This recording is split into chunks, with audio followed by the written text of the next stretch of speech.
All right. Well, good morning, everyone. My name is Josh Bednarik. I have the honor of serving as the director of the City of Phoenix Planning and Development Department. I want to thank you all for being here this morning. I know it was a long weekend. I hope everyone had a wonderful Thanksgiving. What better way to get started back into the work week than coming together, having good conversation about, the work that we do and the work that we love doing together. So, with that, we're going to dive right in. Again, if you get a chance to sign in the back or fill out a card, the idea is that you'll hear from us initially, but a big part of today is listening to you. And again, that's why we're so grateful for you being here today as we endeavor to find better ways to work with one another. All right. So a big theme that we want to introduce and reinforce today is this concept of partnership, right? Building a great city is something that is a team sport, right? It's something that we all do together. All the work that you and your team members do, all your contractors, day in and day out. And then our role in helping to administer the goals and the vision of the community, the mayor and council, our codes and ordinances. So excited to hear about the things that we're doing well today. Also, we are here ready to listen to the areas, and we have a pretty good idea on the areas that we need to get better. But it's a two-way street, right? And so much of a partnership requires a back and forth between the two parties. Today is really about listening for us, about talking to you a little bit about who we are and the things that we're doing, but really turning the mic over to you to hear about the things that you want to see more out of us. In the coming weeks and months, as this conversation about partnership evolves, we'll be sharing some feedback with you about, after we hear from you what you need, we'll talk to you about the things that we hope that we could expect for you as you continue to work with us. But again, today is more about listening to you. So why are we here? Again, to listen. I want to introduce the phenomenal team that you see up here on stage. And we're going to dive right into that. So again, this new org chart that many of you should have seen as part of a packet that went out in advance of this meeting. As I came into this role back in March of this year, part of the conversation we had as a team with the leadership of our Deputy City Manager, Alan Stevenson, was what's the best structure for us as a department to better serve our customers? And, who do we need to have in those positions? And I'm, a big part of what we're doing here today is really introducing the team that you see up here on stage, but also just talking to you a little bit about the new structure of the department, which we think is positioning us to better serve you as our partners. And so part of what we did, and I'm going to turn it over to the team to do some quick introductions for themselves, is we moved a couple things around. And so you've got some direct reports from me. We've got Planning and Zoning, Tricia Gomes, who's not here this morning. Helena Ruda, who's our Historic Preservation Officer. Marianne Fotinos, who's over Business and Strategy. And then Jason and Sam are our other two assistants. I'm going to turn the microphone over to them, let them, each of them walk you through what they do, and then we'll go from there. So we'll start with Jason. Thank you, Josh. Good morning, everybody. Jason Blakely, I'm the Assistant Director over our Plan Review Division, oversee our site development team, our building official team, and then our building and fire team with our deputies, Ken Alexander, Mike Abeg, and Miguel Victor. We're obviously focused on life safety, but building those partnerships, working through those development projects, and assisting you in whatever way we can. So do we want to? Yeah, if you want. Go ahead, Sam. Good morning. My name is Sam McAllen. I'm an Assistant Director here with Planning and Development Department. I'm over our inspections team. I'm our Chief Liaison with the TSMC project. I'm also over our Office of Customer Advocacy and our new Ombudsman offices. So with our inspections team, we've got Tom Wandry, who's our Deputy Director. With our Office of Customer Advocacy, we have Renee Blakely, who's our Program Manager. And with the Ombudsman office is David, looking for David. David back here. David is over the Ombudsman section for us. So it's a real privilege and honor to be with you today. I'm going to turn this over to Marianne Fotinos. Good morning, everybody. My name is Mary Ann Fotinos, and I am an Assistant Director over Business and Strategy, as Josh had mentioned. And the biggest things that I oversee in the department are technology. Looking forward to some input from you about how technology can improve your experience with our department. Also responsible for finances, the budget, all kind of the business and admin functions in the department, as well as growth and infrastructure. We have Adam Miller here, who is the Deputy over Growth, Infrastructure, and Special Projects. And I will just turn it right over to him. Thank you, Mary Ann. Good morning, everybody. I'm Adam Miller, Deputy Director, oversees growth, infrastructure, and finance. I think really the cornerstone of the work that I do starts with the city's growth projection. So my team takes care of our growth projections for the purpose of infrastructure planning. We work a lot with our client departments, the water department, street department, but also public safety, parks, libraries, you name it, for the purposes of planning for infrastructure. And then also finding financial solutions for those projects. So we also oversee the Development Impact Fee Program, as well as the accounting team within planning and development that is responsible for your building fees. Helena. Hi, I'm Helena Reuter with the historic, maybe lesser known section of Planning and Development, the Historic Preservation Office. So we mostly work with our existing stock of designated properties, which we have maybe between 9,000 and 10,000 properties. But you might also intersect with our office either through our Federal National Historic Preservation Act reviews, if you're using federal permits or federal funds. Also, we do have a 30-day demolition hold for all basically single family or duplex properties for buildings that are over 50 years of age. So those kind of come into play as we're seeing more development on our main commercial corridors. But let me pass it on over.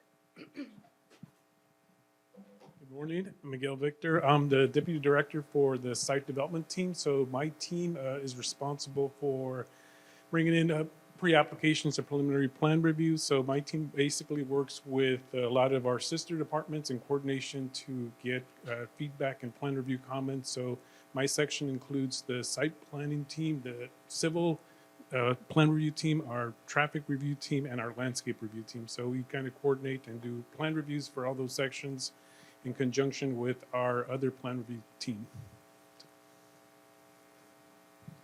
Morning, Mike Kovig. I'm the building official. I work with the technical leads. We look at the codes. We recommend adoption to City Council. We look at policies and procedures through our technical review team. I'm also over the self-certification program and the training that we do there. And we also work with customers when the code can't be met through alternate submittals and procedures, things like that. So one of the areas that we're working on with the technical leads is getting back to both staff training, but training with staff and the community. Have a good morning. Good morning, I'm Tom Wandry. I'm the Deputy Director over Inspections. I'm over AFP, which is the Annual Facilities Program. It's a very popular program that's used. Also over Communications, which is kind of the hub in our department for all questions coming in, and also scheduling inspections. Over Commercial Inspections, they do all the commercial properties and also residential inspections. Part of the AFP is also elevators, so we handle the elevators too. With that, Ken? Good morning, everyone. Ken Alexander, Deputy Director over Building and Fire. My division includes residential and commercial building plan review, fire plan review, and we also have an administrative support group. Welcome. Have a good morning, everyone. Thanks so much, everyone.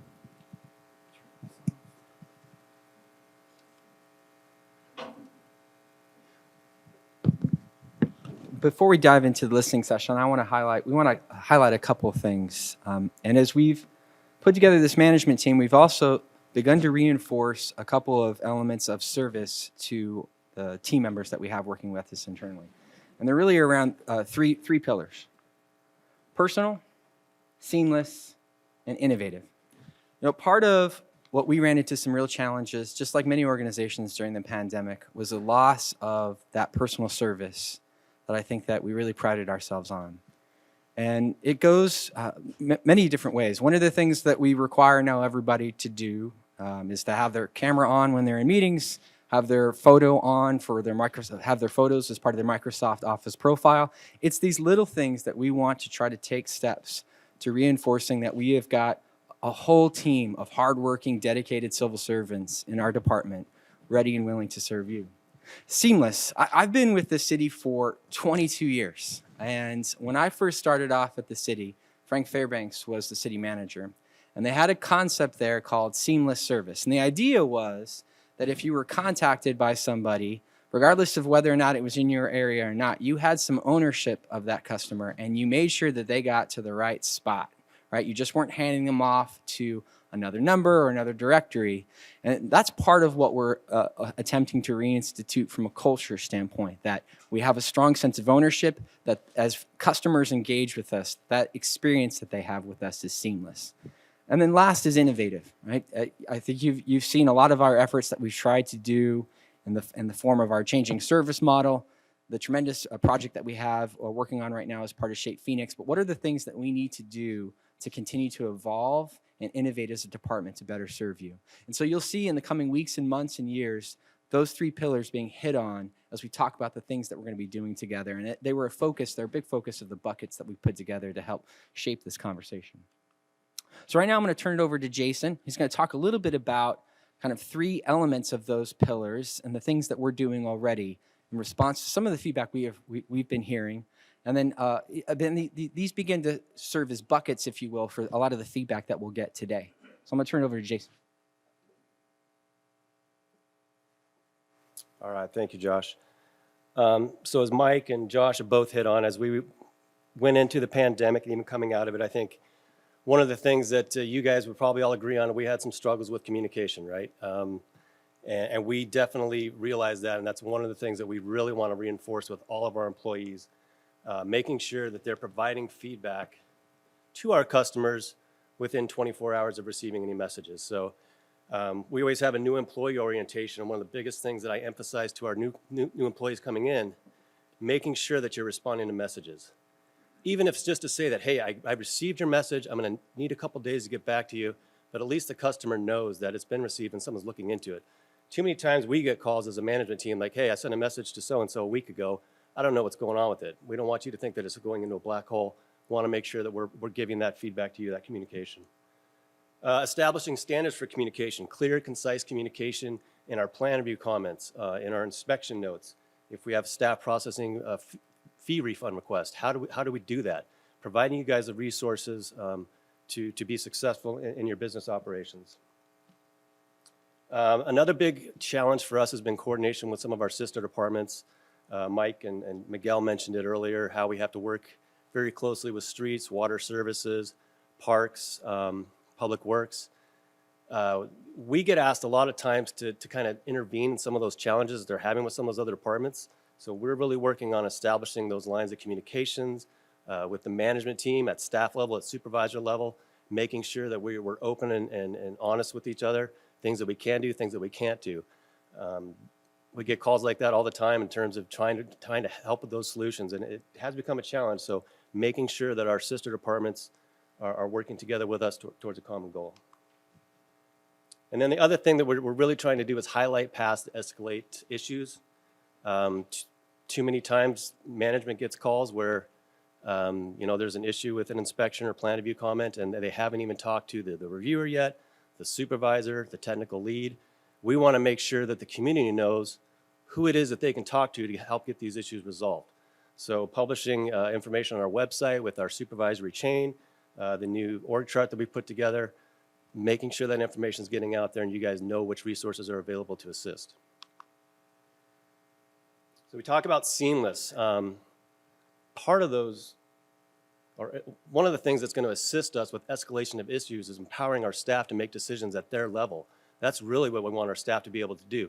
They're not going to be able to do it every time. There's challenges that come up that's going to need supervisor input, management input, but we want to make sure our staff have all the training that they need to make those decisions out in the field in the office to help move projects through.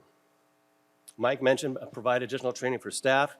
So we are going to be going through a code adoption process starting in 2024. We won't adopt it until 2025. But one of the biggest things coming out of that is training of our staff on the new codes and ordinances that we're going to put forward. Josh mentioned this earlier too, fostering a culture of ownership of a project or an issue that comes up, not just handing it off to the next person. You might not have the answer to that, but at least finding out who the resource is that that person can go to assist with. And then supporting staff when they're making good decisions. You know, I think too many times we get caught up in the workday, and we don't always recognize staff when they're doing a great job. So really taking a couple seconds out of our day when something comes to our desk that we see staff's done a really good job, making sure to reinforce that. And then when we have challenges come up that maybe we didn't approach the way that we would like as a management team, not necessarily coming down on the employee, but looking at that as a teaching moment on how we could do this in a better way. So innovation, obviously, the updates to our org structure and the management team has been a huge improvement over the last 6 months. Having someone over the site development team like Miguel, we've seen great strides in terms of turnaround times on our pre-application site plan reviews, so that's been huge for us. Obviously, Mary Ann's big project, the Shape Phoenix project, we're on phase 2 now, release, so we've got all of our residential building, zoning, and HPM planning. So the next big push is going to be the commercial and civil side of it, which should be 2025-ish.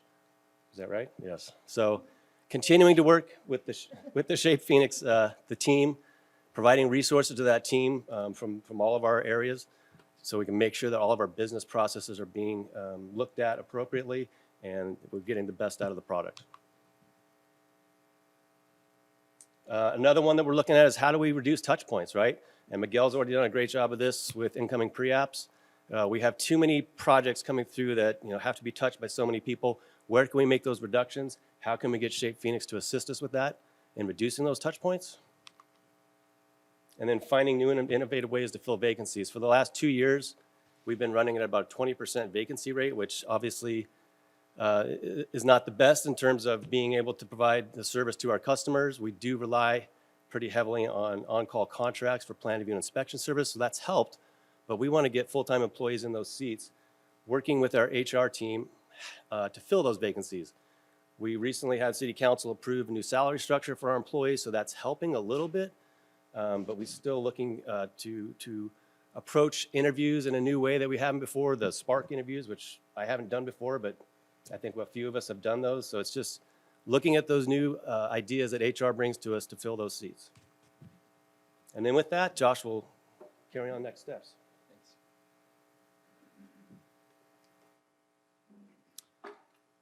So where do we go from here?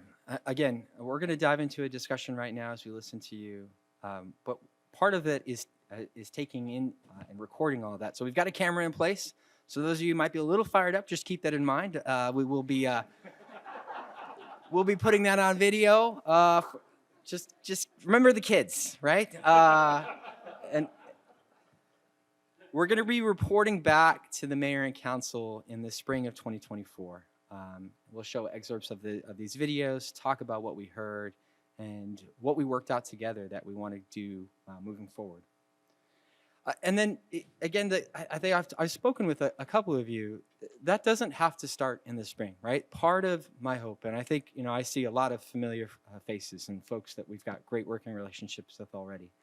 Part of my hope today is if you have a challenge that you're running into already, that you reach out, if it's not me, to the folks sitting up on this stage, all right?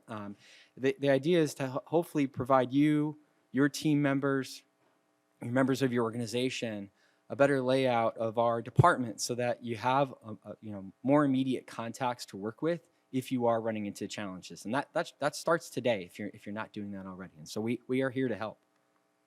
All right. So here's the interactive portion of the event. I'm going to run around with a microphone in just a sec here, kind of like Phil Donahue, and I'll call some folks out. We've got a couple of cards. If you didn't get a chance to fill out one, that's okay. We'll get you on on camera. But if you get a chance to fill out a card, it'd be great to have that recorded as well. So I'll start here with the ones I have in hand, and then and I know you might be inspired by some of the comments you have. Raise your hand, or if you get a chance, fill out our card, and we'll go from there. So first one I've got is Alan Gutkin. Alan, come see you. I'm going to come down and see you.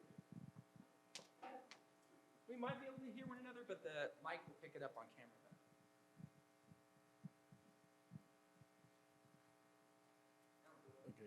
Two thoughts. One, is there going to be any resumption of kind of the old school walk up to the counter and talk to a live person and being able to get in the building, or is that nothing? Is that never going to happen again? And the second question is, in terms of empowerment, once in a while you're talking to staff and there'll be a common sense, is obviously common sense solution to something, but they can't really, they can't do it. They have to go to their supervisors, et cetera. So is that just a matter of training? And then I know the issue would be to treat everyone fairly. So if someone's making, a spur of the moment decision, how do you make sure that everyone gets treated the same way? So on this issue of empowerment for certain kind of, certain decisions, I think it's really tricky, but how does the department plan to, is that something that you can kind of get into a little bit?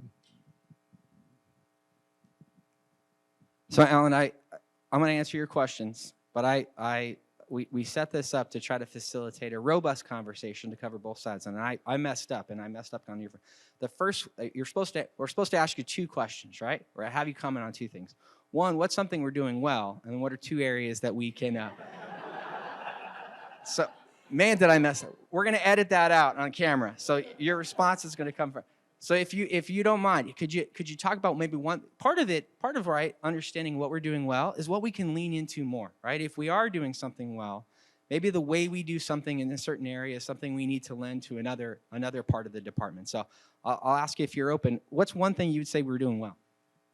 Well, I think once we get into the issues and present the issues, almost always that they're resolved fairly and they're resolved well. The question is kind of what it takes to get to the bottom line of the issue. On our Goodwill project, that's kind of an example. But eventually, we always get to where we need to go. But it's just the outcomes I think are fantastic. But the question, the road to the outcome.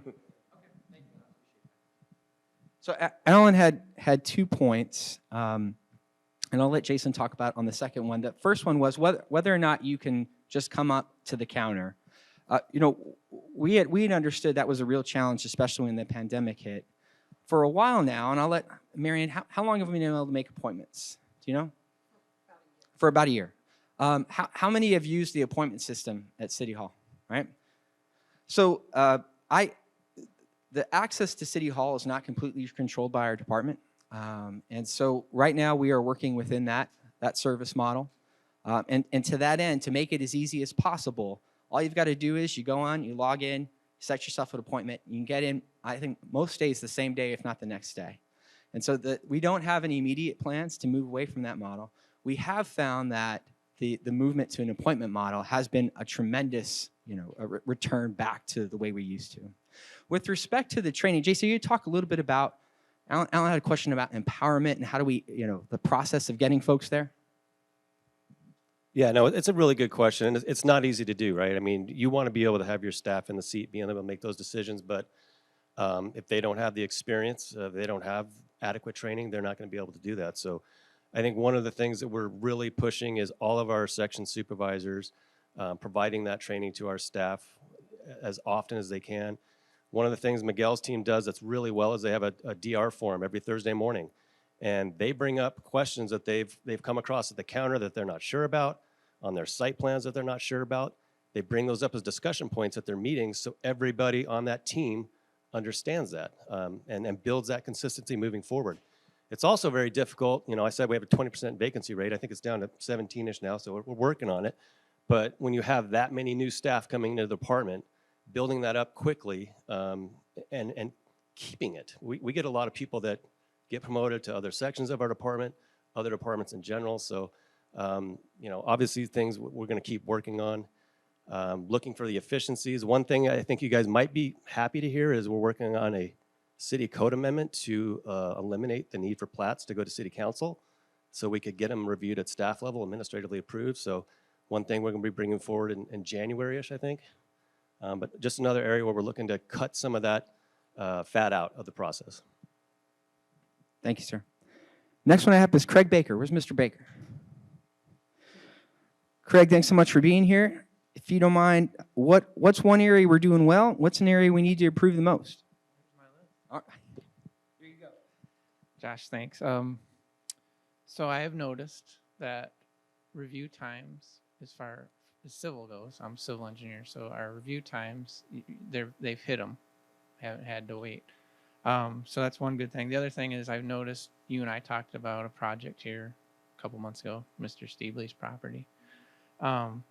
And the response time before, we weren't getting responses, emails or phone. Now the 24 hours is pretty darn close. So I'm very happy with that because I have to answer to clients when I can't get an answer.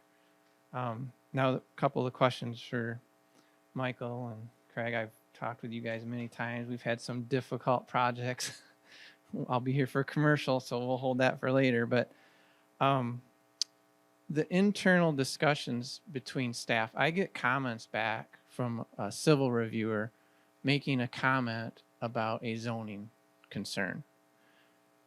All right, why is it my responsibility to confirm that an example, we're talking single family. I know the code's changing, ordinance is changing, is found outbuildings or second structures on a property. I got a comment back from a civil reviewer, second review, so I should be getting approved, was I don't think this is allowed on this property, a second structure, livable structure. He should be talking to the other reviewer in planning. You guys approved the planning and zoning site plan for me to even submit.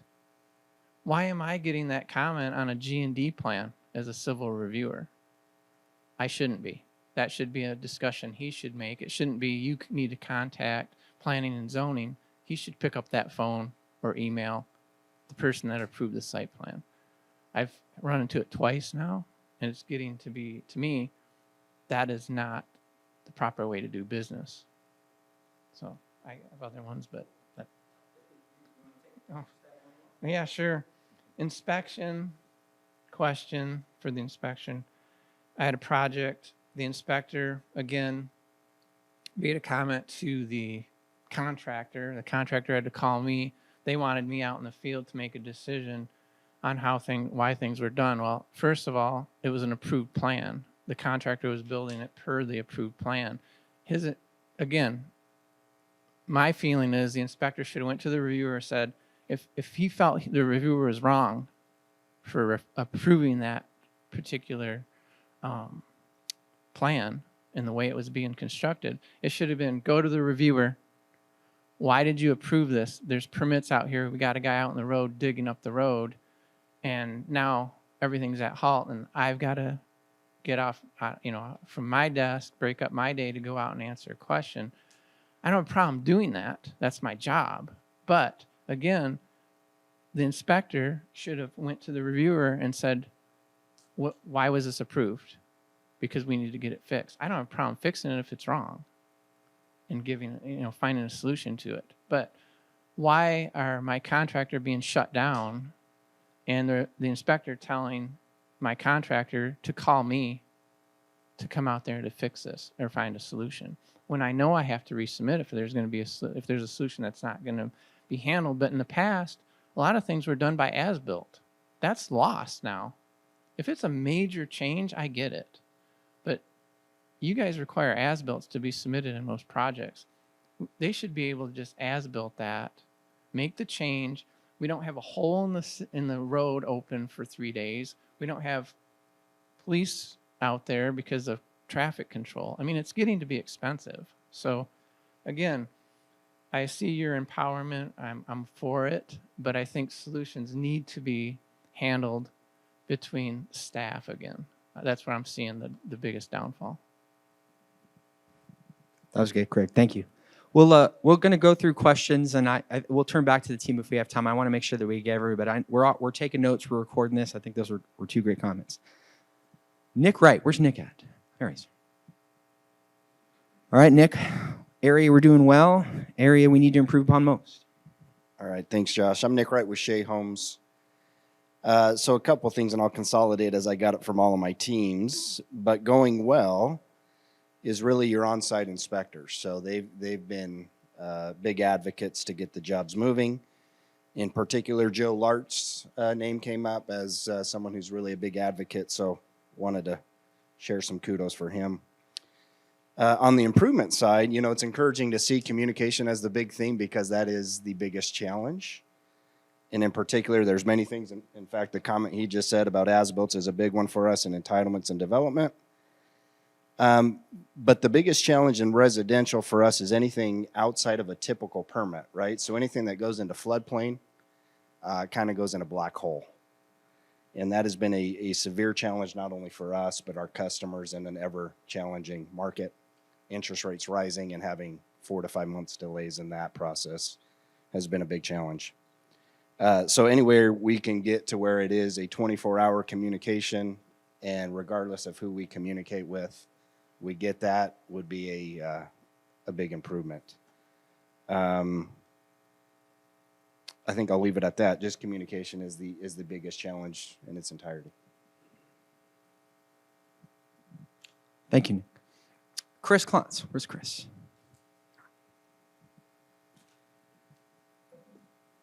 All right, Chris. Something we're doing well. Where do we need to improve most? Well, I love the electronic plan review. So not having to look, trying to read somebody's red line comments, they're typed out in PDF. That part's fantastic.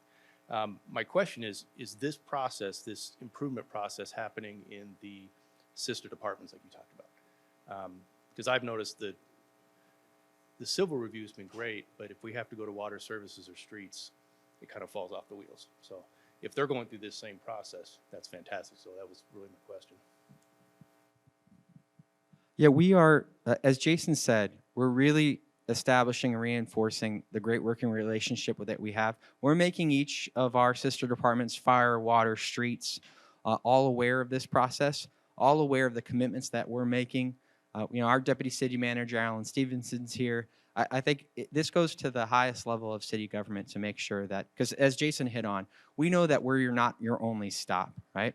And while if we're able to get things fixed on our end, we don't want you to get stuck in the mud when you have to go to one of our partner departments. And so I assure you they're a part of this process. They'll be part of the reporting that we'll do when we go back to City Hall. James Ashley. Where's James? Man, I can't find anybody today. Thank you very much. I appreciate this. And again, James Ashley on behalf of the Home Builders Association of Central Arizona. And Director Bednarik, the first compliment in terms of what do you all do well, this is a clear example of it this morning.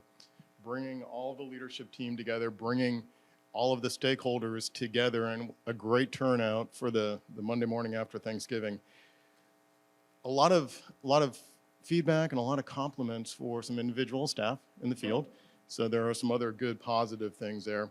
And I understand that a lot of the things that we're hearing this morning, it's all in the spirit of continual improvement. And that's very admirable. And we also know that these improvements, they're a work in progress. And we heard some really good things this morning about empowering staff. And that's really critical. We heard a lot of feedback about the importance of empowering staff out in the field, empowering staff, innovation, and then also staffing levels, which we understand can be a challenge. But we heard some really encouraging things this morning about that. There were some comments about communication, and I have a kind of a whirlwind of a few items to get through.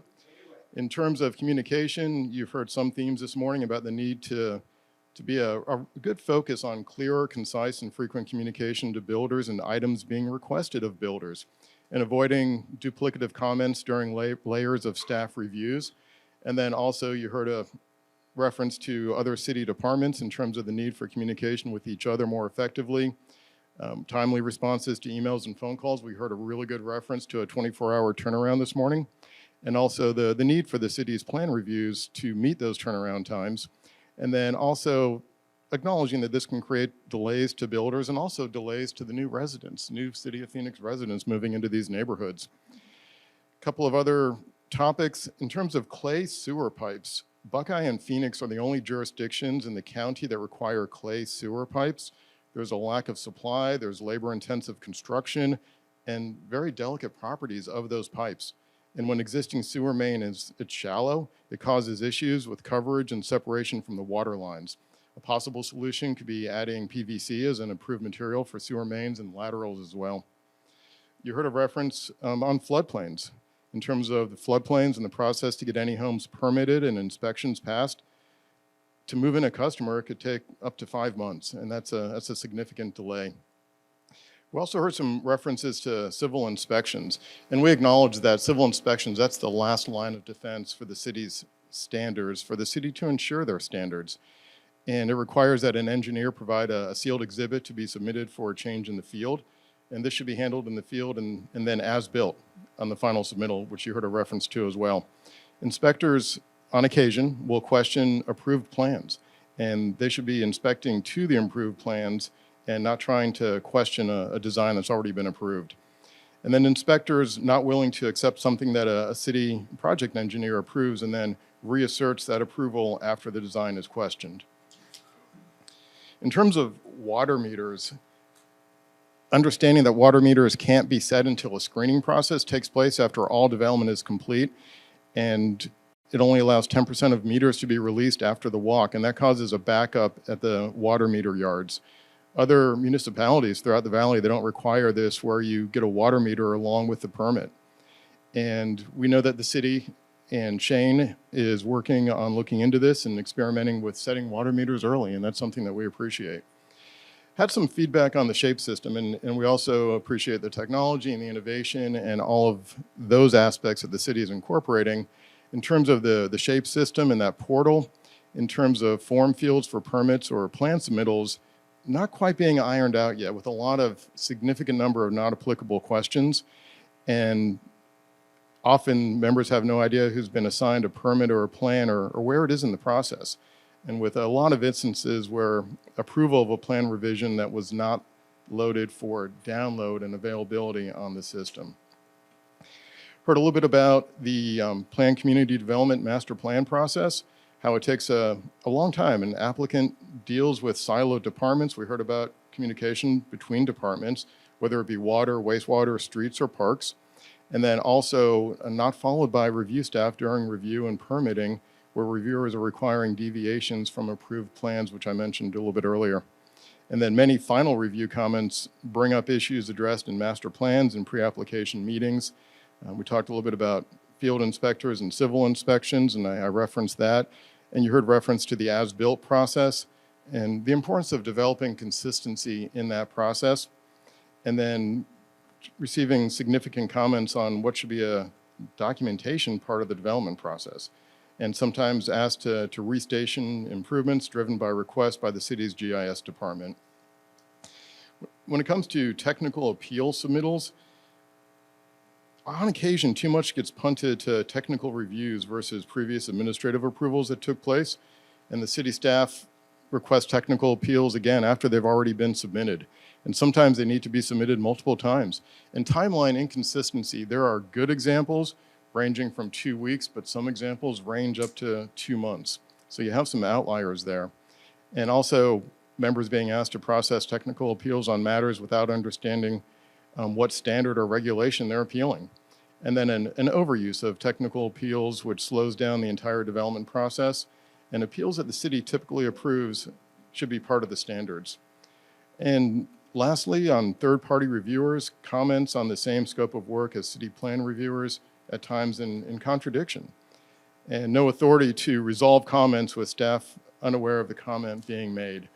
And one reference I need to highlight, and again, in appreciation of this venue, of this forum, of this opportunity this morning, is the opportunity for additional conversations, additional meetings with you, Director, and also with your leadership team. And that's something we look forward to in terms of the dialogue and the communication and seeking clarity and all working together in the spirit of continual improvement. And thank you very much.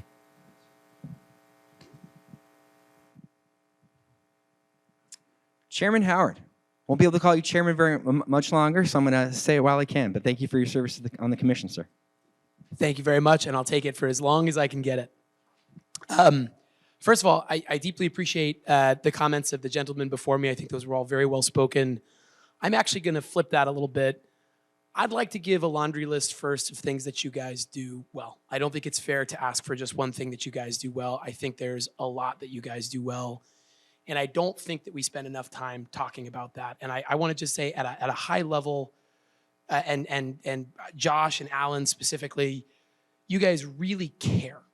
You want to solve these issues. You're clearly putting resources, and to the men and women on the stage as well, thank you for being here today. You guys speak in terms of partnership. You speak in terms of customer service. You're clearly putting resources towards solving these issues, getting everybody in a room together like this and talking about it. That's how these issues get solved. I am confident that we will make progress. And I just want to start by saying that, again, thank you guys for everything that you're doing. We really appreciate it. The two things that I would identify as places where we could get better, very simple, kind of low-hanging fruit process improvements. A lot of times we trade 1,000 emails where a 5-minute phone call would solve the problem. And there's a huge reluctance, there is a cultural reticence to getting people on the phone. And oftentimes what we're talking about is positions, not interests. And what I mean is we'll say, okay, the email will say, here's the position, here's the comment. And what we're trying to get to as a developer is why? Why do you feel that way? What is the need that is being served by taking that position? Can we meet it in another way that is less cost intensive, less burdensome? And oftentimes we do get to the right answer, but it can take months.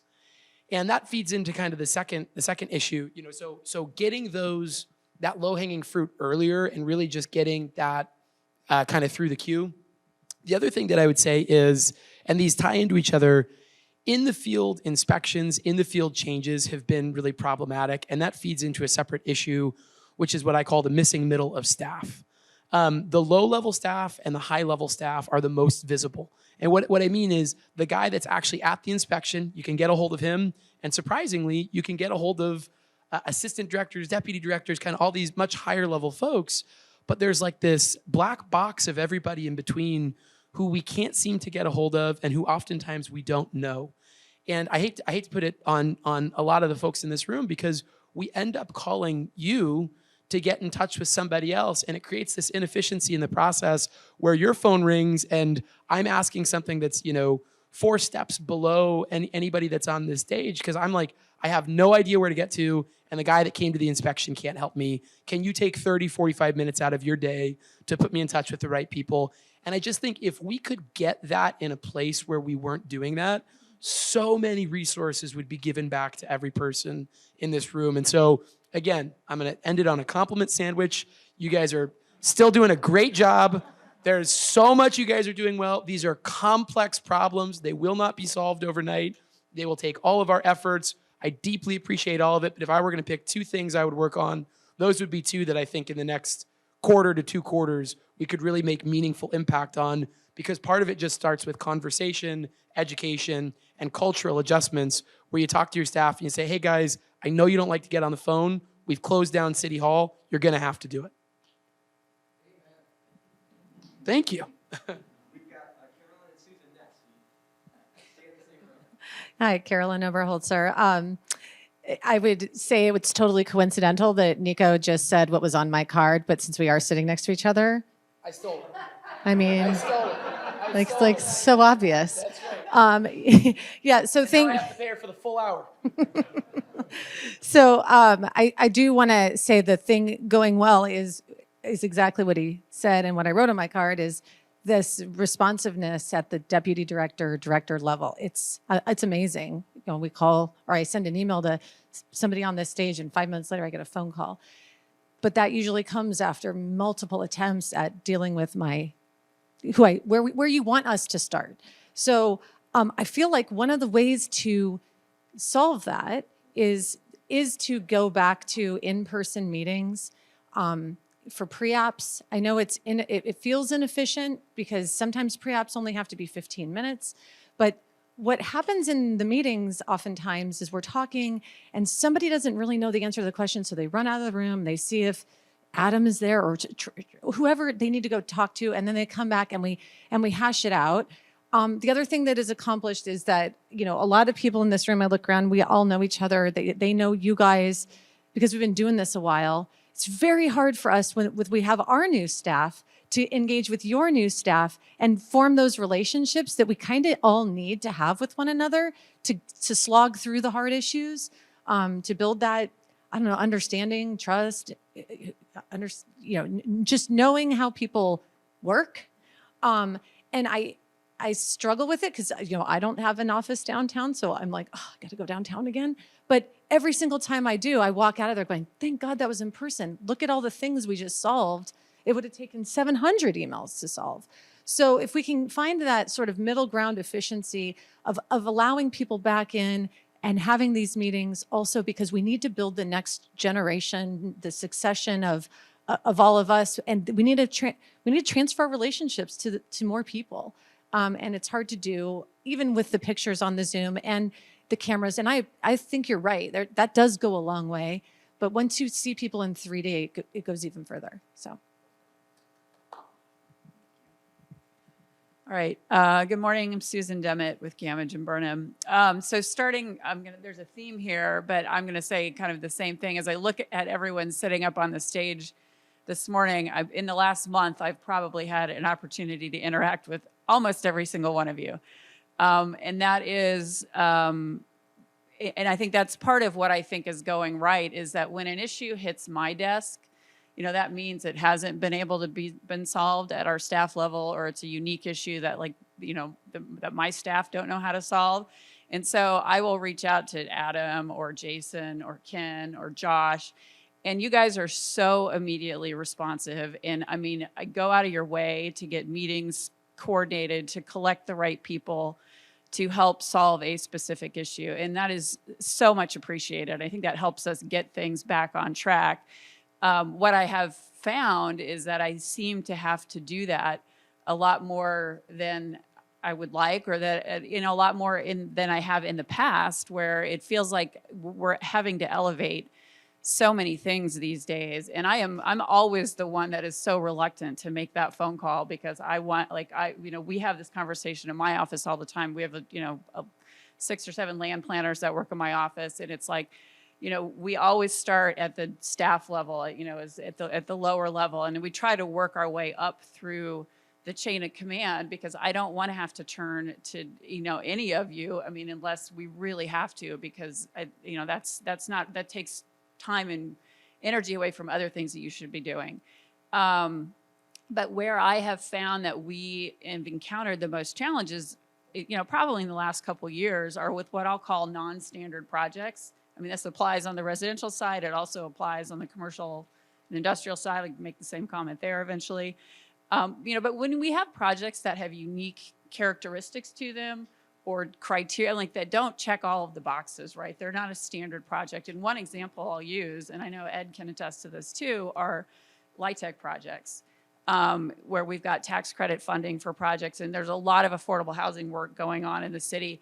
And they have really unique criteria when it comes to how they get those projects permitted, inspected, how that ties in with closings and tax credit deadlines and all those things. And if there were a way to identify sort of on the front end projects that are going to need what I'll call special attention, and kind of from the get-go have the right team in place to help walk that project through the process, so that we're not always reacting to issues that come up in the field, or delays that all of a sudden are going to jeopardize a tax credit, or some financing issue or something like that. That would be one of the I think biggest improvements that I could see. We try to sort of ad hoc do that now, and we're sometimes successful. But if there were more of a city process that we could identify those projects so they do have that special care along the way, that would be great. And then the other comment you've heard a couple of times is I just think interdepartment communication, because we lean on all of you in planning and development to help us when we encounter issues with water or transportation or whatever it is. And if we can find a way to better get everybody rowing in the same boat and talking to each other, and we don't get conflicting comments from different departments, that would help the process tremendously as well. Up next, we have Wendy Riddell.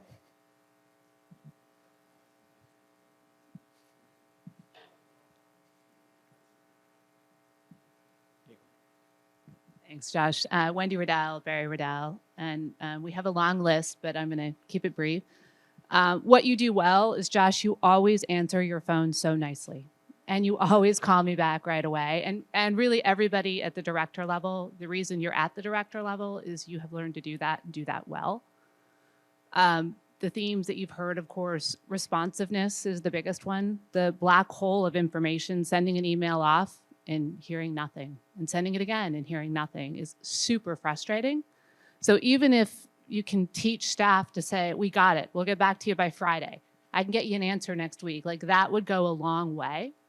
The other thing I will say is the org chart you guys sent out, that's awesome, that's great. Can we make it like 10 pages more deep?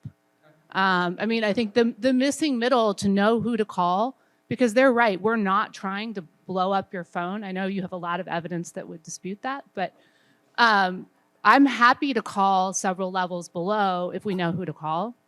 And then one of the other big ones is having a better connection between zoning and site planning. And so many times, you know, site plan will say to us, oh, that's a zoning issue. Pretty sure they work in the same building, guys. Like, there needs to be that connection between them, and having zoning as well, planner accessible to site planning, much better, you know, that interdepartment communication. And then the last one, if I get a third, is the access to information, access to your interps. I know she's going to kick me if I don't tell you that. Those shouldn't be secret, right? It feels like we should know what those are. PCDs, access to all the zoning information, so we're not constantly submitting public records requests to get all of this. It just burdens your system. Thank you. That was the last card I had, but I doubt it's the last comment. All right, we got it. So I did get a request, Mr. Gutkin, if you, when you say your comments, if you could stand. Thank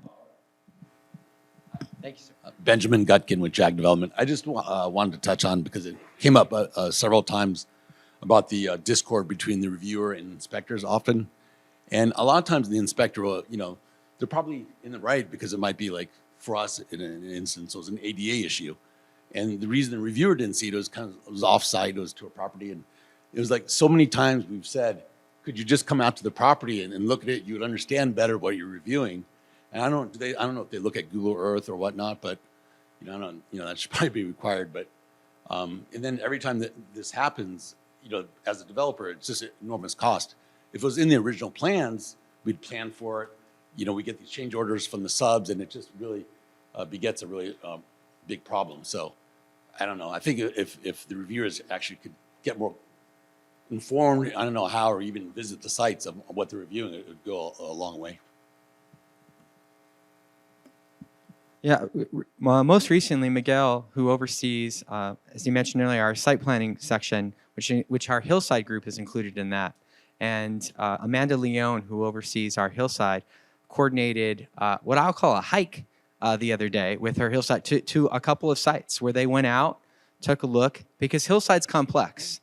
And a conversation like this, Alan and I were at a luncheon for the Arizona Institute of Architects, and the Hillside folks just cornered me and said, something's got to change, right?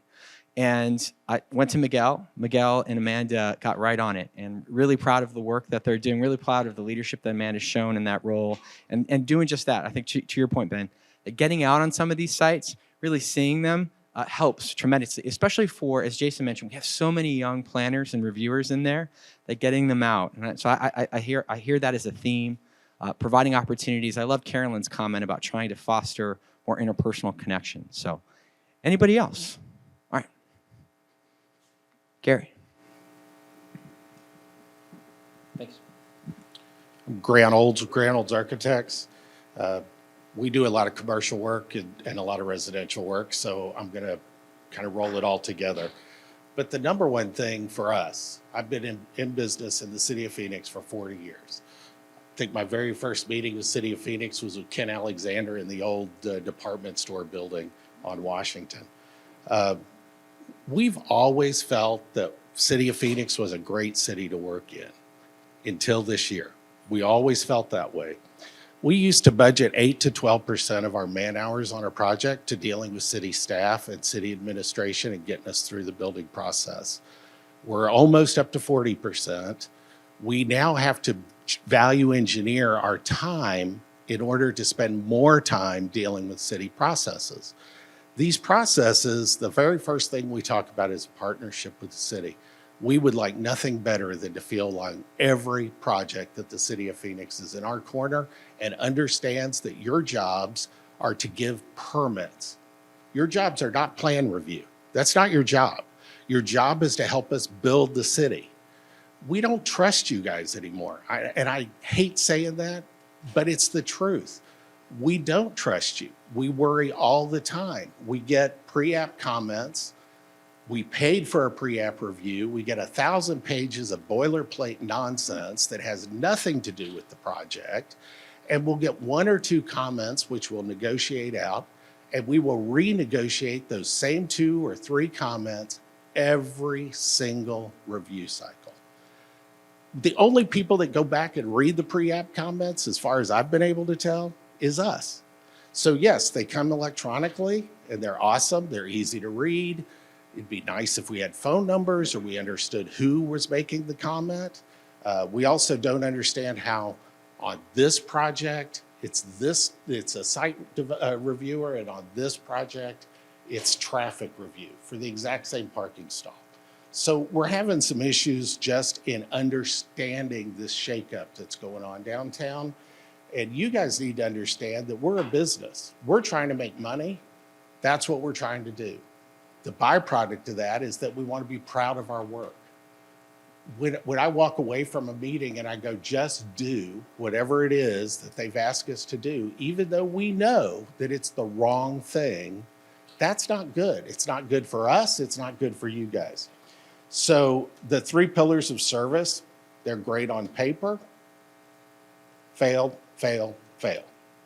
I can't say anything good about this because I don't think it's good. The 24-hour response on the phone, okay, 24 hours to get a response, to be told that you have to talk to the next guy. Now you got another 24 hours. Pretty soon we're up to 3 weeks. 3 weeks for a question that came back as, oh, you don't need a permit on that. Okay, we paid for a pre-app, we paid for a site amendment, and now we're told we don't need a permit? How do I sell that to my client? So now I'm eating all of those fees and all of those hours. That's not the way it should be. And I can't come to the city and say, I know I don't need a permit, but give me one so I can bill my client. That's not acceptable. So consistency is huge for us. If you tell us on house A that we have to do this, and on house B we do it, and then you come back with a whole different thing, we have no way then of preemptively designing. So we're always asking you guys then to design our projects. Kind of cuts us out of the middle of it, which may be good or bad, I'm not sure which. So bites at the apple, I think, is something I hear from my staff constantly. How many bites at the apple are we gonna have? Did we not get a good pre-app review? Why are we getting these comments on our 3rd pre-app? Why did we pay for the first one if we didn't get comments? So we look at everything we submit to you guys as you're providing a service, we're paying for that service, we expect the service. Just like our clients come to us, they expect us to do what we say we're gonna do. So if you have asked us to do another pre-app and we've made significant changes, great, no problem. But if you've looked at that same site plan 3 times and suddenly we're redesigning the entire project because on the 3rd review somebody decided to look at it, that's not acceptable. And that's when I always call and say, okay, where's my refund for the 2 reviews I paid for that I didn't get? So those are difficult things. Pre-apps, I think we talked about how the issues just, they don't go away. You have a pre-app for a reason, you negotiate, you adapt, and then that same issue comes up over and over and over again. So we're constantly relitigating the same issues. And that can't be good for you guys, and it's not good for us. Timelines, when we do something odd, like submit an amended site plan or an amended permit, we've got one right now where we submitted for on an individual residence, a site wall. The site wall change materials, we resubmitted it at the direction of the inspector. We resubmitted it to the city. It's been down there for now over 3 weeks. It has not gone into the system. It's not out of the system. Nobody knows where it is. We've made phone calls. We have no idea what to do at this point. So our fencing outfit has pulled off the job site twice in order to try, because we don't know when we're ever going to hear anything or if we're ever going to hear anything. So we're just kind of in this limbo land. So that's an issue where I know that my next call should be to you, Josh, to get to tell you that there's an issue here with this. And then the last one. This is the one that just I think this is a difficult.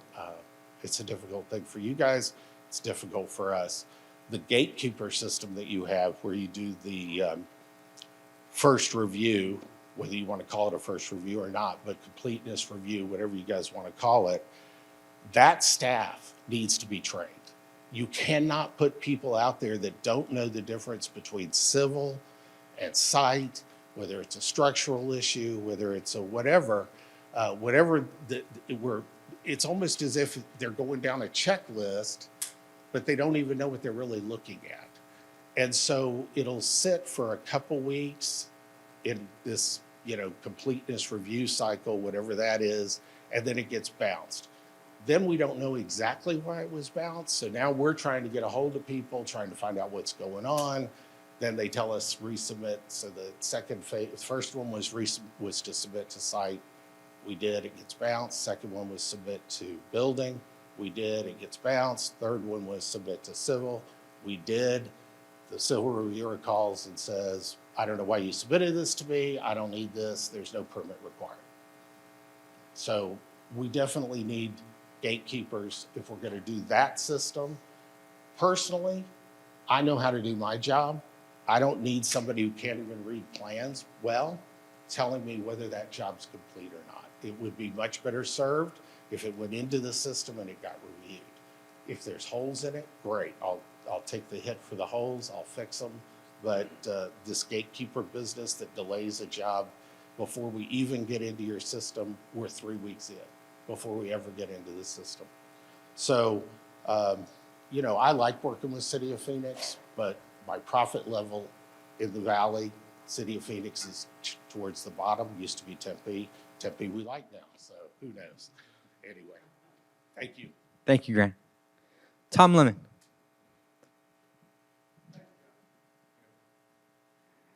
Thank you. And I'm going to be very brief. And I had three comments to make. And one is just to thank you again for the opportunity to do this. I mean, just to make a commitment for improvement. At least I'd like to think I'm speaking on behalf of all my peers in the home building industry. I'm with Blanford Homes, Vice President. We have 2 projects currently in the city of Phoenix. One of them is about $1/3 billion, $300 million project in Ahwatukee. But this is not an advertisement for that. It took us over a year to get our PCD approved. And my comment there is just how expensive the projects are and what the cost of delays is. I'll say there was a low level, not saying anything bad about this person, but somebody down in the ranks of the organization in the Parks Department that cost us easily 2 months in the approval process. That's about $2 million. Our project there is accruing interest at $28,000 a day. 2 months, we couldn't get that person to respond to a phone call like for months.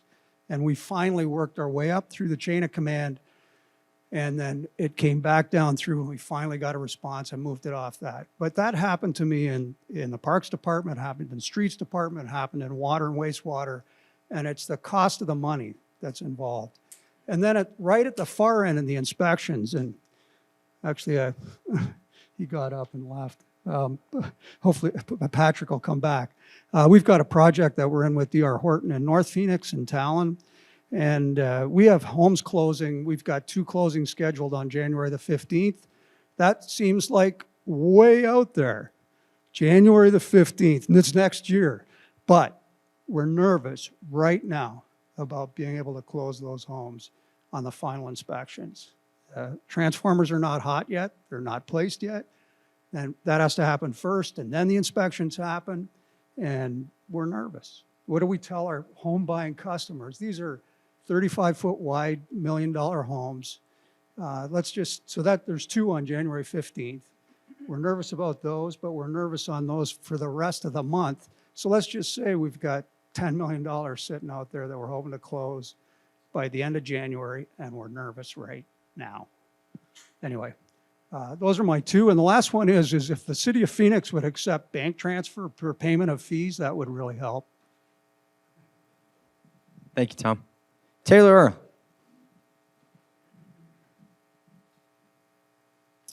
Thanks, Josh. I second the org chart that I mentioned to this Josh the other day. I think that's fantastic, and that whole laying out the process, laying out who's over what, making that really clear, I think is extremely helpful.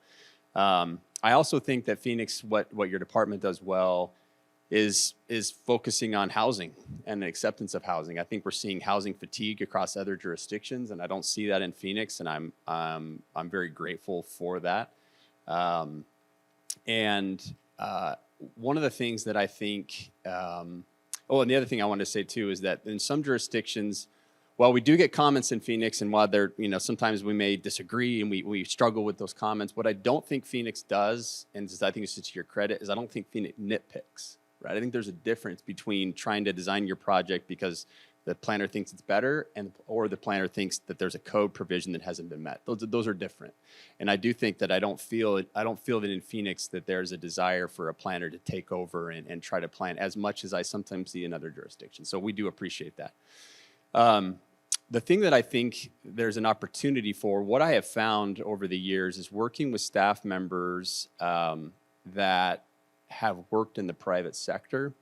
I think that there's a different level of response and understanding of where we're coming from when we ask for certain things, or they can explain it back to us in a way that makes more sense, because they say, hey, I understand what you have, I understand your needs, I understand what you've got to make it viable and profitable, I understand these elements, but even if we can't get the solution we're hoping for, at least that there's a level of understanding, and it makes a big difference. And we find that's a huge element in our own staff from the private side, that we really like the planners that having that experience in the public sector, right? Because then they're able to see it from that side of things as well. And I think that really helps facilitate communication. How you achieve that with folks, I don't know the answer to that, other than maybe it's a cultural thing of listening in conversations when you're with a private developer to truly try to understand, because I do think that it isn't necessary for everybody to have worked in the private sector to understand the private sector. And we've certainly seen that with folks that I know that have spent their whole career in the public sector, but still have learned what matters. And so when we're hearing that back to us, feeling like, okay, you know what, at least staff gets it, right? This person gets where we're coming from, they understand it. And that, I think, generally will lead to quicker, faster solutions that we can get to a place of compromise, a place of agreement faster, because they know what we're looking for. And again, hopefully we're learning on our side what staff's looking for so we can meet in a faster place. But I do think that as you're training up younger staff to help, they really emphasize, hey, listen to those people when they're giving you comments and they're trying to tell you what's their perspective. Don't be ready to defend your position right out of the gate. Really, that old adage of seek first to understand, then to be understood, I really think it's a long way to going towards an education of younger staff. Where you can say, look, you're going to get a really important education as you listen to private developers tell you what matters to them, and you'll be much more able to provide solutions that you can get to resolution faster the more you understand. Thank you, Taylor. Jason Morris.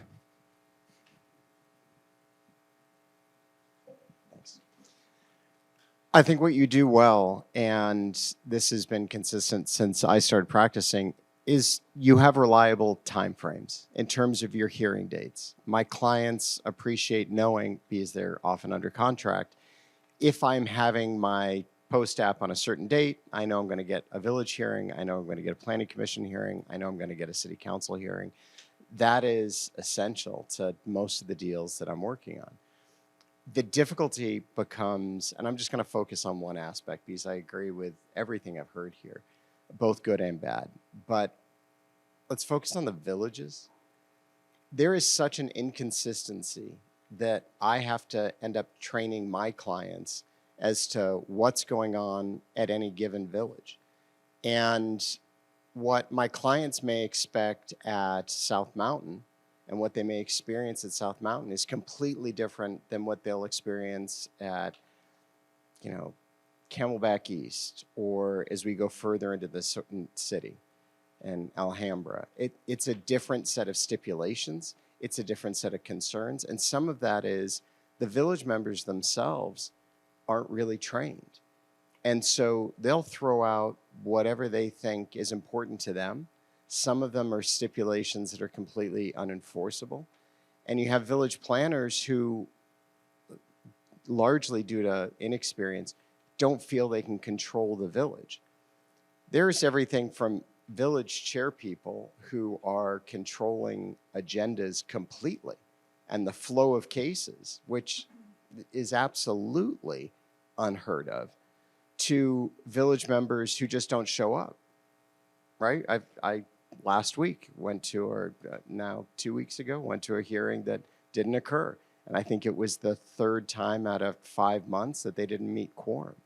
So focusing on that village system and figuring out what the village role is, training the village members and training the village planning staff so that they can have some semblance of guidance for these village members would be huge.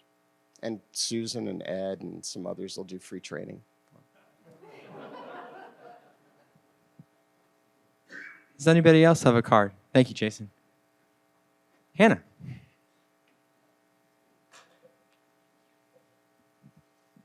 Hello, I know many of you. I'm Hannah Bleem. I actually used to work at the City of Phoenix in the planning department. I just have a couple of comments kind of on the same vein of the village planning department. Actually, let me start with the good stuff. Sorry, I was jumping right into it. You all are so great and care so much. I've talked to many of you on different projects when I was at the city and also now out of the city. And you guys are always willing to work on solutions or connect me to folks that can help as well. So thank you so much. And this is a testament to that. Some of the things, thank you. Actually, it's better. It was like blinding me. I feel like I'm on Broadway. And just a couple of things that I've noticed, and I think some of the solutions you have already noted will be helpful, is more training for site planners on zoning issues, maybe vice versa a little bit. I know that was kind of a void that we had as village planners when I was there. Having some of that site planning experience is really helpful. Attending some of the site planning pre-apps as a village planner was a way to get some of that knowledge. That would be extremely helpful to have. I know we've had some comments about variances needed when it was a nonconformity. And so it's a constant kind of back and forth with that site planner, kind of educating them like, hey, actually this is an existing site setback that's been there for 50 years. This building's been there forever. So that's just one specific example. And then I will just reiterate your comment about in-person meetings. They're wonderful. You can overcome so many issues or perceptions of issues that sometimes you're just talking past each other in an email, but if you're in person, you can overcome a lot of that. And I would say post-apps in person, in particular, you can overcome a lot of stipulations that way, or just reframing them on the spot, and those come a long way, other than having to set up meeting after meeting with some of the village planners just to discuss those. So those are just my 2 suggestions. Thank you, Josh. Mr. Bull. Thank you, Josh. Ed Bull, Birch and Crackiola. I tease people in our office about how all the easy ones have been built. You've seen that over the years, where it used to be we were building typical subdivisions in cotton fields, laser leveled cotton fields with fewer engineering challenges and other things than we have today. I've found over the years, in part teasing, in part not, the easy ones have been built, and we're now dealing with infill and redevelopment and sites with challenging drainage issues or transportation issues. I compliment Josh and all of you on the stage and others for working through those things with us. I compliment you on these listening sessions and trying to listen to and react to some of our impressions as to what you all and your staff are doing. I think everyone in this room is motivated to get the job done. And getting the job done used to be, in my role, getting the city council to vote yes on the zoning case. Now it seems like that's just when the real work starts, because now we're working through site planning and permitting and other kinds of challenges. The pandemic did, from my perspective, create silos, or it was silos were in the background. It became more apparent during the pandemic, or whatever it was. But there are challenges there where planning, we used to joke that planners want us to do curvilinear things and engineers want us to do straight things. And that's maybe true then, maybe not, maybe true today, but there are very real differences between some of the desires that are expressed by village committees, by our clients and their team, by the planners involved at the city versus streets versus water and sewer and so on and so forth. But somehow they all have to come together in order to get a shovel in the ground and eventually get a C of O. I can't begin to count the number of times in the last few years I've called Josh or Alan before that to say, guys, what is a practical solution to this problem? I know that all of you at your levels wish your phones rang less with problems that you wish would be handled by staff below your level. We tend to get caught too many times, I think, in what feels, from our perspective, like a gotcha. You know, I've got you under this code provision, or I've got you under that code provision. That's not, in my mind, the purpose of the code. The purpose of the code, whatever code it is to make sure that we've abided by necessary health, safety, and public welfare kinds of things. But then when we're dealing with infill or complications on other sites, all right, the code is there, but what is the problem and how do we solve that problem? I compliment all of you for the efforts that you've made, for what you're doing here today, what you'll do after today. I think all of us in our own organizations deal with some of these same silo issues, with some of these lack of communication issues. In my own office, I sometimes will walk down the hall and say, why are you emailing someone that's 2 doors down? Walk in their office and figure it out with them now. Now, I understand there's a difference between a private firm and public things and so on and so forth, but there's no substitute for some eyeball-to-eyeball communication. Videos where we see each other are better than simply a phone call. In person, I think, is the best. Whether or not that's achievable in light of time constraints and requirements, I'm not the judge of. I trust you all to figure out what things need to be conducted at a personal level. I know this, at least on the private sector, if a meeting is really important among one of my clients and their architect and their engineer and their sign person and their this person and that person, if we get together in a room for 30 minutes, we get more done than we get done in 50 emails floating back and forth. I suspect the same is true on the city level. If you can get your people together with us to solve these problems, I think we have a common goal. That's continue to build the city of Phoenix in the best way that we can, but every development is not the same. If we're developing along Central Avenue, there's TOD1 or WU code and things like that have been around for several years. They don't fit every development. How do we deal with that? How do we get a list of variances and other requirements that we need that are consistent between a pre-app and otherwise? As a practical matter, what we do now, I'm not saying it's right, it's just what we do, is we have a pre-app, we get some use permits or variances identified, and then we need to go talk further with Josh or with Trish or with somebody who can say, yeah, we agree with that one, no, you don't need that one, and so on and so forth. it kind of doubles up not just our work, but staff's work as well. I don't know what the answer is. I think that as we collectively continue to focus on what is the ultimate goal, and the ultimate goal isn't zoning, it isn't preliminary site plan approval, it isn't this, it isn't that. The ultimate goal is getting a shovel in the ground and getting this project built and developed. I've been told many times over the last 100 years or so that I've been doing this, that when the city council votes yes, in their mind, they expect to see this development underway next week. That's not realistic, and it's kind of tongue-in-cheek, but on the elected level, they, trust me, would not understand some of the complications that stand between their decision and getting that development built. And to the extent you all can not only help streamline that process, but get your staff at all levels to understand and appreciate what the ultimate goal is. And if they're taking a practical approach to solving a problem, you'll have their back. I'm not saying they can just throw the code out the window, but we live in a world that needs practical solutions. And I think that you all are doing a great job of trying to achieve that. Some of your staff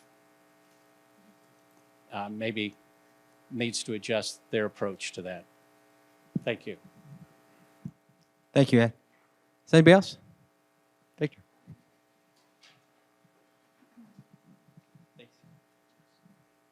Good morning. Thanks, Josh. I think what you guys are doing great is exactly this. You know, listening to the community, you know, really hearing how you guys can provide solutions to make things better for everyone in this city.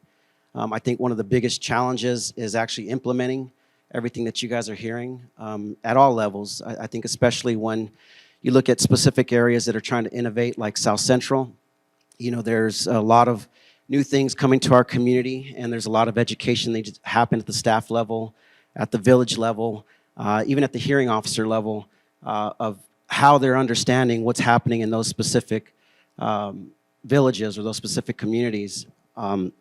We're in a housing crisis right now. We're in an affordable housing crisis. And I think one of the things that I think can be improved upon is making the goal or the aspiration to be the fastest city, the easiest city to do business in. When you have someone like this that's been doing business for 40 years and they're, you know, allocating now 4 times as much as they were 4 years ago, that's unacceptable, because all that transfers over to the homeowner. And that's what we're talking about here, is the quicker that you guys can get this to the process. You know, at the GSI conversation we had a couple weeks ago, you heard from some of the larger builders that, you know, their carrying cost is $250,000 a month, some of them. You know, so if you guys can eliminate a month or 2 months or 3 months off that process, all that translates to the consumer, to the homeowner, and that's really important. So, you know, at a general level, I think that's really important. The aspiration to be the best, you know, in America is really important, the fastest, and creating consistency so that anybody that's coming in, whether it's a new developer entering our market or somebody that's been doing business for 40 years, they know that they're going to be able to streamline this process and build quicker than anywhere else in the country. And then lastly, you know, I sell a lot of land in South Phoenix, and, you know, our builders come in with purchase contracts with 12 to 24 months, depending on their relationships and their ability to perform. You know, I think moving that down, that really helps a lot of land move, because I see purchase contracts, they're coming in now with 18 to 24 month windows just to get to full plat. Once they get to full plat, then they will move forward with the closing. And this land doesn't even need to be rezoned. It's fully zoned, and they're still asking for that timeline. So anything that you guys can do to squeeze that timeline, you know, really helps everyone. Ultimately, the resident that's going to be a City of Phoenix Phoenician. Thank you. Thank you, Victor. Anybody else? Going once? All right. Well, I really appreciate everyone taking the time. I'm really excited about a lot of the things I heard. I think we were all here today expecting we would hear some things that we ourselves are disappointed to hear, right? we're here because we're committed to working with you. I've got some ideas already about some of the suggestions we have. I got a couple folks. I'm going to make some calls today about maybe we could team up on some of these ideas, but I'm just grateful for going through this exercise. We have several of these lined up. Very similar format. We tried to bring about similar cohorts of folks. I think today was residential. Have similar conversations with folks, commercial, industrial, some smaller projects that a lot of folks that David and his team have interacted with, and that Renee and her team have interacted over the years in January. But then again, we'll be reporting back. And so I'm just grateful for you participating in our first session, especially after a long weekend, spending so much time with us this morning. But thank you so much for being here. Really looking forward. We'll be circling back soon to talk about what we do next. Thanks again.